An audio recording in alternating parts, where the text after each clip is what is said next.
bersama saya Ciara Bella.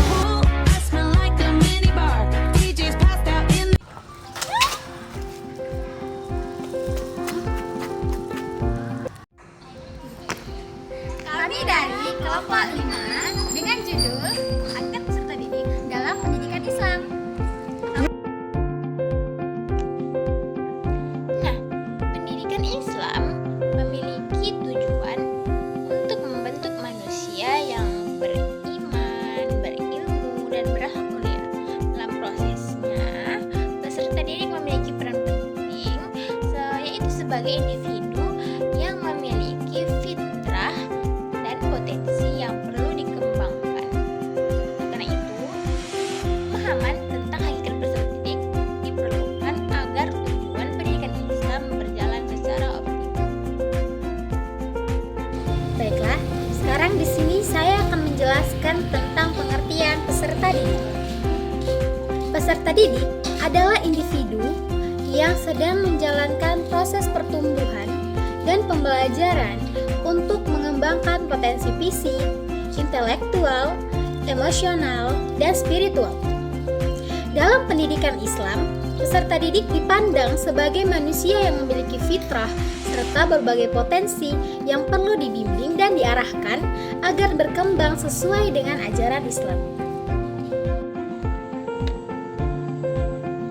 Dalam pendidikan Islam, peserta didik tidak hanya berperan sebagai penerima ilmu, tetapi mereka juga berperan sebagai subjek aktif yang terlibat dalam proses belajar.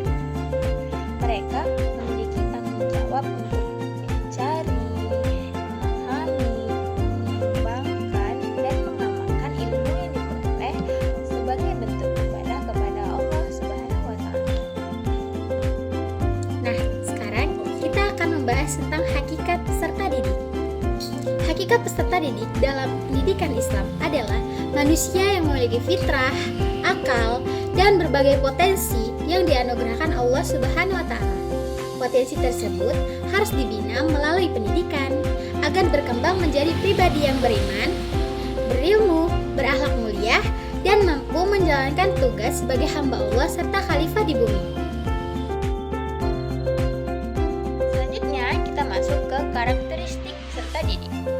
Peserta didik memiliki karakteristik yang berbeda-beda, baik dari segi kemampuan, minat, bakat, maupun tahap perkembangannya. Oleh karena itu, proses pendidikan harus memperhatikan kebutuhan dan keunikan setiap peserta didik agar proses pembelajaran berjalan secara efektif. Nah, sekarang kita akan membahas tentang potensi dan peran peserta didik. Apakah kalian tahu perbedaan tentang potensi dan peran peserta didik?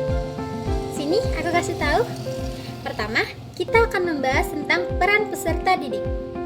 Allah Subhanahu wa Ta'ala membekali setiap peserta didik dengan berbagai potensi seperti fitrah, keimanan, akal, indera, spiritual, dan kemampuan sosial. Potensi-potensi tersebut merupakan modal utama yang harus dikembangkan melalui pendidikan. Baiklah, kita akan membahas tentang peran peserta didik. Peserta didik berperan sebagai pencari ilmu, pengembangan potensi diri, dan pelaku utama dalam proses pembelajaran. Keberhasilan pendidikan sangat dipengaruhi oleh kesungguhan, kedisiplinan, dan keaktifan peserta didik dalam menuntut ilmu. Implementasi dalam kehidupan. Ilmu yang diperoleh oleh peserta didik tidak hanya dipahami, tetapi juga harus diamalkan dalam kehidupan sehari-hari. Dengan ilmu itu, peserta didik dapat memberikan manfaat bagi dirinya, masyarakat, dan menjalankan perannya sebagai khalifah di bumi. Terakhir, saya akan menyampaikan kesimpulan dari hakikat peserta didik dalam pendidikan Islam.